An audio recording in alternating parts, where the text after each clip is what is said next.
45 minutos no ar, nova edição. Senhoras e senhores, sejam muito bem-vindos a este humilde canal falando sobre, passeando, né, sobre o futebol, principalmente o nosso tricolor aqui de São Paulo, falando sobre o Corinthians. Aliás, você corintiano, hoje o primeiro tempo aqui é o Léo, né, vai bater uma bola com a gente a respeito do tricolor.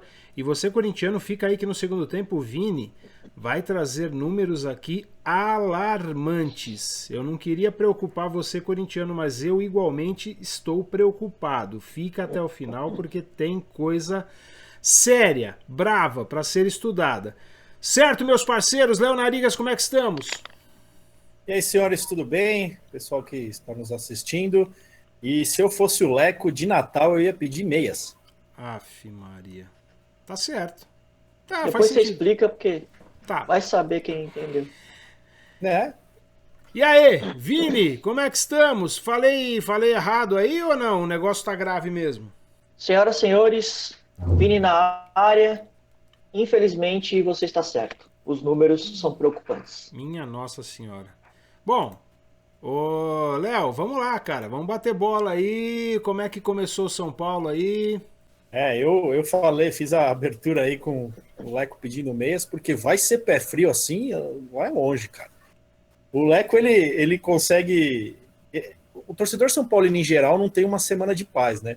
E aí, quando vem o sorteio da Copa do Brasil, cara, assim, o São Paulo vai ter sorteio da Libertadores, São Paulo pega o grupo com o River e a LDU.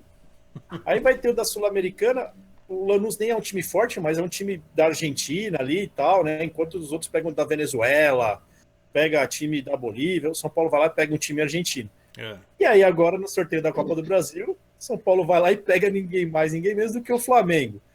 E não que o São Paulo até faz grandes jogos contra os times maiores e tal, mas é que o histórico recente dos 4-1, o Flamengo vai vir para cima do São Paulo querendo arrebentar. Então, a gente fala que a sorte, ela anda muito próxima da competência, né? Competência e sorte, elas andam juntas.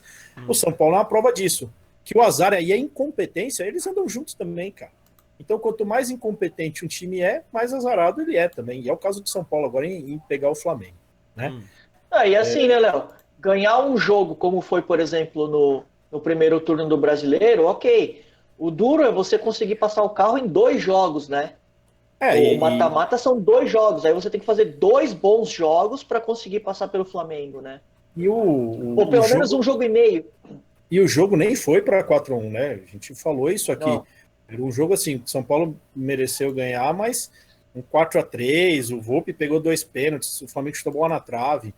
O Flamengo agora tá já... É que assim, o São Paulo também tá com alvo nas costas agora, porque o time, quando começa a liderar o campeonato ou a se destacar de alguma certa forma, todo clube acontece isso.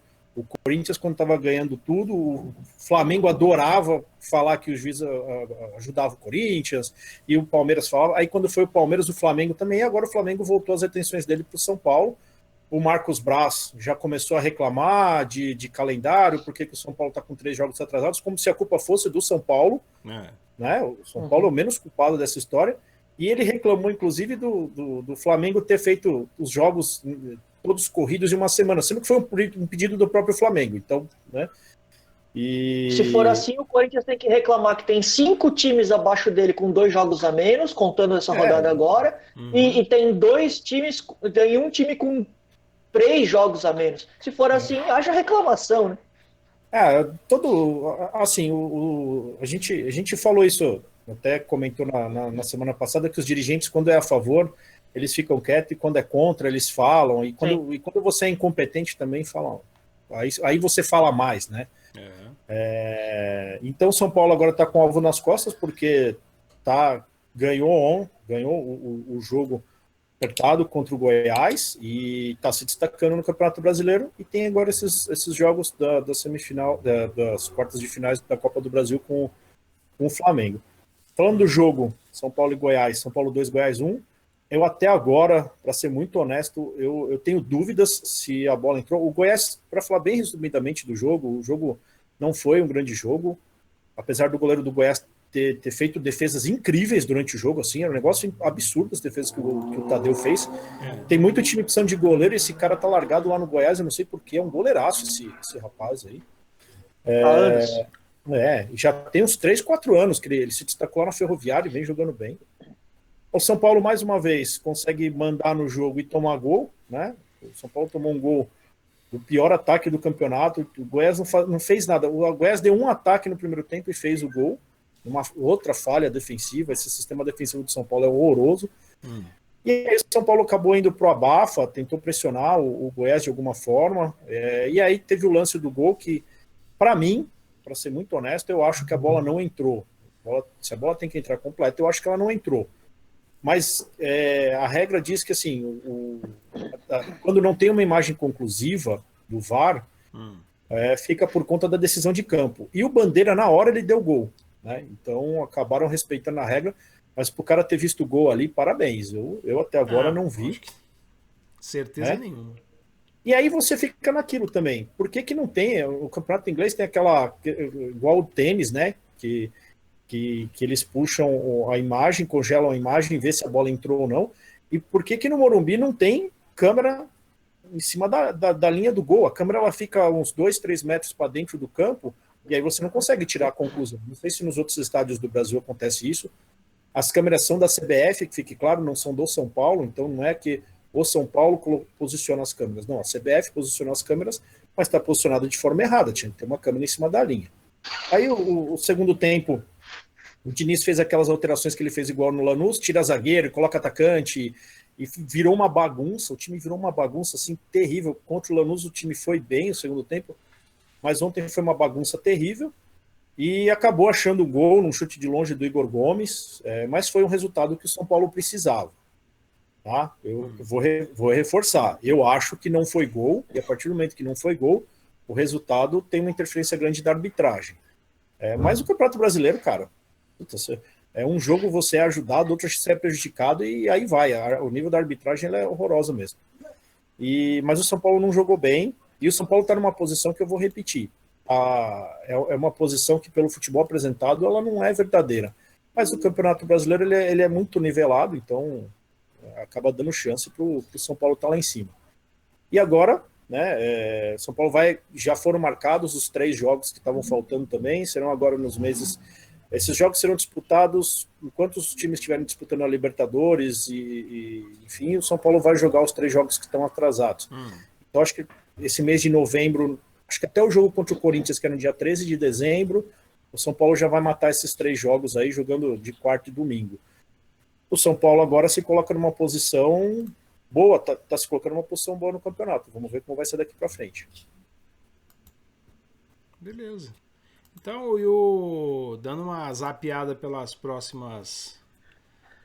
Pelo calendário aí do Tricolor, você falou tem o Flamengo, né? E é lá no Maracanã, né? Primeiro jogo lá, quarta-feira, São Paulo e Flamengo, Copa do Brasil, 21h30, o jogo da Globo, né? E, assim, o Flamengo vai vir babando. O Flamengo tá reclamando, eu acho que com razão. Então... o negócio da data, né? Jogar em data FIFA e um monte de jogador convocado. Só que o Flamengo também tá reclamando, a gente vai voltar naquilo. Quantas vezes, quando o Corinthians, na época do Tite, tinha jogador convocado, o Flamengo não se beneficiou? Quantas vezes o Palmeiras, na época do Felipão, tinha jogador convocado, o Flamengo não se beneficiou? E aí, fora o jogo do Flamengo, no sábado... Tem o Fortaleza. O São Paulo tem o Fortaleza fora de casa também. Também fora. E os jogadores do São Paulo demonstram um desgaste muito grande. Assim, ontem, no segundo tempo, os jogadores estavam... O Reinaldo estava pedindo água, os meninos, o Igor Gomes e o Gabriel Sara também não estavam mais conseguindo correr. Mas aí não é por conta do ritmo, não é por conta do calendário, é porque não tá mal treinado, ou não? Eu acho que as duas coisas. As duas coisas. O Diniz, ele não poupa jogador nenhum, né? Ele vai com os titulares em todos os jogos. Ia chegar um determinado momento, esses jogos da Sul-Americana iam cobrar o preço. O time tá desgastado. Vamos ver o que vai dar nesses próximos jogos contra o Fortaleza. Eu enfiava o time inteiro reserva também, cara. Paciência, dá prioridade para. Vai depender muito do jogo de quarta. Se toma uns 4 do Flamengo lá também, aí põe o time titular e vai embora. Mas eu acho que ele vai chegar um momento que ele vai ter que fazer rodízio. Certo. Beleza. É isso aí, a página do Tricolor é isso aí? Tem mais alguma coisa? Não, tranquilo. Mais para frente, essas informações que o Vina vai passar sobre o Corinthians, a gente vai fazer do São Paulo também, porque, como eu disse, os dois clubes são parecidíssimos nesse momento, com a diferença que o Corinthians ganhou muito título nos últimos anos. Mas em termos administrativos, as coisas são muito próximas. Mas como o São Paulo está agora com mais torneios para disputar, aí o calendário do São Paulo está mais cheio, a gente vai falar isso mais para frente. E agora torcer quarta-feira vai ser um sofrimento. Beleza. Vina, a bola tá contigo aí, rola aí. Vamos lá, né, cara? Porque, assim, a situação é bem preocupante, é bem alarmante. As chances de o problema se agravar ainda mais são imensas e eu vou explicar por quê. Antes de começar efetivamente, eu quero dar aqui os devidos créditos aos lugares em que eu fiz a pesquisa, né, para o programa de hoje, que foram o site Meu Timão, o site da Gazeta Esportiva e também a Rádio Bandeirantes. Para começar, eu queria falar um pouco do que acontece dentro de campo, uma fotografia do que vem acontecendo dentro de campo, que é o seguinte. Por exemplo, nos últimos 4 jogos, o Corinthians fez 10 finalizações ao gol. Não estou falando daquele chute que a bola sai do estádio, que o cara está de frente para o gol, a bola vai para a lateral, que é o que tem acontecido na grande maioria, né? Mas assim, estou falando finalização ao gol. Então, assim, em 4 jogos foram 10. Absurdo, né? É um absurdo. No primeiro jogo contra o América Mineiro, de 14 finalizações, 3 foram ao gol. Contra o Inter, de 8, foram 3 ao gol. No segundo jogo contra o América Mineiro, de 10, foram 2 ao gol. E no jogo contra o Atlético Goianiense, de 6, foram 2 ao gol. Então, assim, cara, esses jogos contra o América Mineiro foram 5 chutes em que a bola foi ao gol. Não necessariamente que tenha sido também uma defesa difícil do goleiro. E contando que o jogo contra o Atlético Goianiense teve o pênalti e contra o América teve pênalti, que aí é muito mais fácil de você fazer a finalização, né? Exatamente isso. No jogo contra o Atlético Goianiense, por exemplo, foram 151 passes errados. Bom, esses já são números alarmantes dentro de campo. E agora eu vou falar de números alarmantes fora de campo, que ele traz o reflexo direto para o que está acontecendo dentro de campo. Não, é diretamente ligado. Até o anúncio da contratação do Gemerson, o Corinthians havia contratado, eu digo havia, porque daqui a pouco nós vamos falar de um próximo, havia contratado 92 jogadores profissionais. Isso eu não estou contando a base, propriamente dita, e o futebol feminino. Eu estou falando só do elenco, do time profissional e do time sub-23 que ele já tem contrato profissional. Então, são 92 jogadores sob contrato. 55 desses jogadores estão ligados ao departamento profissional. E destes, 37, eu peço desculpa para a galera, porque como são muitos números, eu estou me dando direito aqui de olhar aqui, porque são números absurdos e são muitos números. Então, assim, destes 55 que são do profissional, 37 vivem a rotina diária do CT. São jogadores que estão jogando, os jogadores do banco e assim por diante. 2 deles estão treinando em separado, que é o René Júnior e o Iago. O terceiro deles, que é o Sid Clay, assinou um acordo lá com o Corinthians para que ele não precise mais ir ao CT para treinar. Então, assim, o Sid Clay, espero que o Corinthians tenha feito esse acordo de fato de uma forma decente com o Sid Clay, porque a gente sabe que esse tipo de coisa lá na frente, o jogador entra na justiça, porque foi cesseado o direito de trabalho, aquele negócio todo que, inclusive, nós vamos falar um pouco mais para frente. Bom, dos 92, então nós temos esses 55, restam 37. 37 jogadores são do Sub-23. Desses 37, 33 vivem a rotina do CT, então estão treinando, fazem parte do time titular do Sub-23, tem os reservas e assim por diante. Um deles ainda não foi registrado, que é o Diogo Vitor, que me desculpa, mas ele chegou no clube pesando umas 5 arrobas, mais ou menos. Então, assim, cara, você contrata um jogador do Sub-23, que já não era para ter... Assim, o jogador do Sub-23 não é para ser contratado, cara. O Sub-23 é aquele jogador da sua base, que já estourou o Sub-20, e ele vai fazer o meio de campo entre o Sub-20 e o profissional. É aquele cara que tem que estar ali. Por exemplo, hoje o Rony, que é um volante, uma promessa do Corinthians, ele é desse time Sub-23, ele deveria estar ali, por exemplo. Mas assim, não é para ser contratado.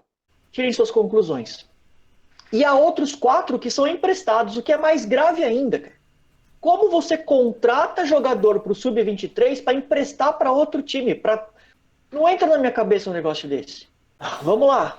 Seguindo, eu já estou ficando nervoso, só de falar aqui. Eu fiz a pauta, mas eu estou ficando nervoso de novo. Eu já fiquei escrevendo, já fiquei quando eu soube, fiquei escrevendo e estou ficando falando. Então, vamos lá. Dos 92 jogadores, são 8 goleiros, 15 laterais, e a gente não consegue ter um reserva para o Fagner decente. São 15 laterais, 15 zagueiros, e até semana passada o profissional não tinha nenhum reserva, certo? Porque o Avelar se machuca, vai para o departamento médico. Aí o Bruno Mendes, que era o único reserva que tinha, vai para titular, e a gente fica sem nenhum titular. Aí chama às pressas o Marlon de volta para poder suprir essa carência. Só que a gente tem 15 zagueiros lá. Deixa eu te interromper, para quem não tem conhecimento de como funciona um elenco, esses 92 jogadores é um elenco de 3 times. 3 times profissionais o Corinthians tem sobre contrato hoje. 3, porque você tem em média, entre titulares, reservas e os suplentes ali, você tem uma média de 30 jogadores para um elenco completo e bom. 30 já estourando. São 16 volantes. Agora, esse acho que é o mais curioso. E talvez o próximo. São 18 meias. E o Corinthians não tem ninguém no profissional que consiga acertar um passe e armar uma jogada. E agora, são 20 atacantes. E o Corinthians não tem nenhum. Ontem, o ataque do Corinthians ficou com Everaldo, Davó e Mosquito. Se você falar que isso é um ataque do CSA, você compra a ideia. Velho. Vamos lá. Seguindo aqui, vai o absurdo. O diretor financeiro Matias Romano Ávila confirmou à Rádio Bandeirantes que a folha salarial do Corinthians são 15 milhões de reais já com os encargos. Mês. Contando os jogadores emprestados. Vamos lá. Entre os jogadores atuais e os emprestados que já saíram, o Corinthians já contratou 52 atletas da empresa Elenco Esportes. 52 de uma mesma empresa? Estranho, para falar, para ser polido, né? Para a gente não ter o programa, para continuar com o programa no ar, né? Então, assim, essa Elenco Esportes, cara, ela tem um dos seus sócios, criadores, fundadores, é o Fernando Garcia. Fernando Garcia é irmão do Paulo Garcia, que é o dono da Calunga. O Paulo Garcia, ele é muito ativo lá dentro do Corinthians, nos bastidores do Corinthians, inclusive, recorrentemente, ele é candidato à presidência do Corinthians. Esse ano, especificamente, ele desistiu de concorrer à presidência, porque a Calunga está com alguns problemas lá tal, e ele preferiu se dedicar à empresa dele, normal. Então ele abdicou da concorrência, mas também já faltando assim, poucos dias para ter que efetivar as chapinhas. Então assim, cara, agora você imagina Paulo Garcia, presidente do Corinthians, e aí você tem o Fernando Garcia, que é o irmão dele, como o cara que tem, é o cara que mais tem atletas dentro do clube. É normal? É tranquilo. Não tô acusando nada, não tô acusando ninguém. Cada um que faça o seu julgamento, certo? Não sou eu que estou fazendo julgamento nenhum. Só queria saber se você que está aí nos ouvindo ilegal, acha mas isso... é imoral. Simples. No mínimo. Assim, No mínimo. Agora vamos lá. Essa semana, talvez aí na segunda, terça-feira, o Corinthians vai e deverá anunciar o 93º jogador, que é o Jonathan Cafu. Nossa. E olha uma outra curiosidade. O Jonathan Cafu será o 11º jogador da empresa Casa Soccer. Então, assim, você tem 52 jogadores contratados por uma empresa e 11 contratados de outra empresa. Isso não pode ser normal, cara.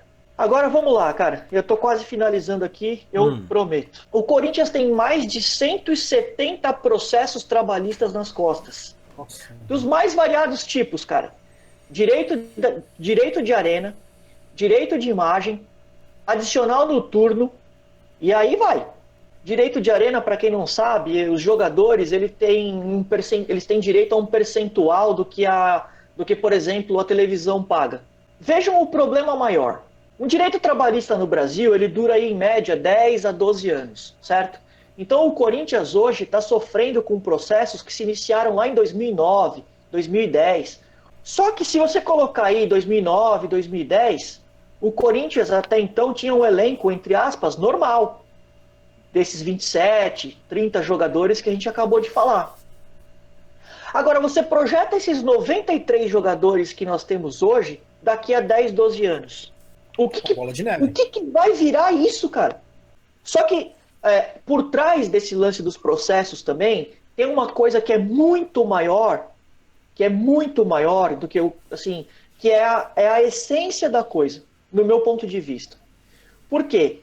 Jogador de futebol no Brasil, ele é CLT.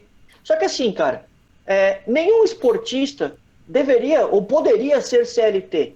Porque a vida de um esportista é completamente diferente da vida de nós trabalhadores comuns. Por quê? Porque o cara joga à noite, o cara joga de final de semana. Então, assim, há 2, 3 meses atrás, por exemplo, o Corinthians perdeu um processo para o Thiago Heleno e para o Paulo André, porque eles pediram adicional por jogar domingo. E por jogar após as 10 horas da noite, o adicional noturno. Agora, tem cabimento, Paulo foi processado pelo Maicon, que está no Grêmio também. Pois é. Agora, tem cabimento uma parada dessa, cara? Não tem cabimento. Então, assim, o jogador não pode ser CLT. Demorou muito pro Brasil entender isso. Aí, para finalizar, cara, eu vou deixar no ar aqui o seguinte, cara. Agora me digam aí, se tudo isso que eu falei, se todos esses dados que eu apresentei, se justificam ou não o fato de que há 2 meses atrás o Corinthians ter saldado 3 meses de atraso de salário e o fato de que nesse 5 de novembro agora o Corinthians já está de novo com 2 meses de salários atrasados. Agora sim, tudo isso que eu falei aqui, eu não estou fazendo julgamento nenhum de nenhuma das pessoas citadas. Você aí em casa que faça o seu julgamento. Fora isso, aí mais pra frente, acho que é interessante ouvir buscar também, tem a venda do Pedrinho, né, cara? Que o Corinthians vendeu o jogador e aí começou a dar desconto pro Benfica. E até agora não recebeu. Assim, não, calma, deixa eu colocar só as claras essa história do Pedrinho. Como é que funcionava? O Corinthians o Benfica contrataria o Pedrinho e nessa contratação o Corinthians traria o Ione Gonzalez com a seguinte cláusula: se o Ione Gonzalez jogasse 5 jogos como titular do Corinthians, o Corinthians deveria efetivar a compra do Ione Gonzalez, certo? Eu não vou lembrar agora quanto que era o valor, era algo em torno de 3 milhões, alguma coisa nesse sentido. O que aconteceu? O Ione jogou 2 ou 3 jogos, estourou a pandemia, acho que jogou 4 jogos, estoura a pandemia, o Corinthians percebe a besteira que fez na contratação do Ione e devolve o jogador para o Benfica. O Benfica, e eu acho que com razão, se sentiu lesado na negociação, porque parte da negociação era que o Corinthians efetivasse a compra do Ione Gonzalez. Então o Benfica se sentiu lesado e falou assim: não, mas você me devolveu, agora você tem que me ressarcir esse valor. E aí o desconto em relação ao valor do Pedrinho se dá por conta disso. Só que assim, agora a questão do não recebimento do dinheiro. O Benfica não deve nada para o Corinthians. A primeira parcela da compra do Pedrinho vence só em agosto de 2021. Então, até o momento, o Benfica não deve nada para o Corinthians. A gente sabe que essa história mas um ano e meio de prazo para pagar, cara? Então, aí é que tá. Mas veja bem, como a discussão muda. A discussão não é que o Benfica... Você percebe como muda a discussão? Deixa de ser que o Benfica não pagou, tá? Se esse prazo é válido ou não. O fato é que até o momento o Benfica não deve nada ao Corinthians. O que o Corinthians está tentando fazer é ir até um banco e falar o seguinte: olha, eu tenho esse papelzinho aqui que vale não sei quanto, sei lá, não sei quanto que é a primeira parcela, que seja, sei lá, 10 milhões de euros, eu não sei. Eu tenho esse papelzinho que vale 10 milhões de euros, só que ele vence em agosto de 2021. Me dá 8 agora à vista e você fica com esses 10 lá em agosto de 2021. É isso que o Corinthians está tentando fazer. Só para desmistificar essa história do Pedrinho, que não é exatamente como a imprensa vem veiculando.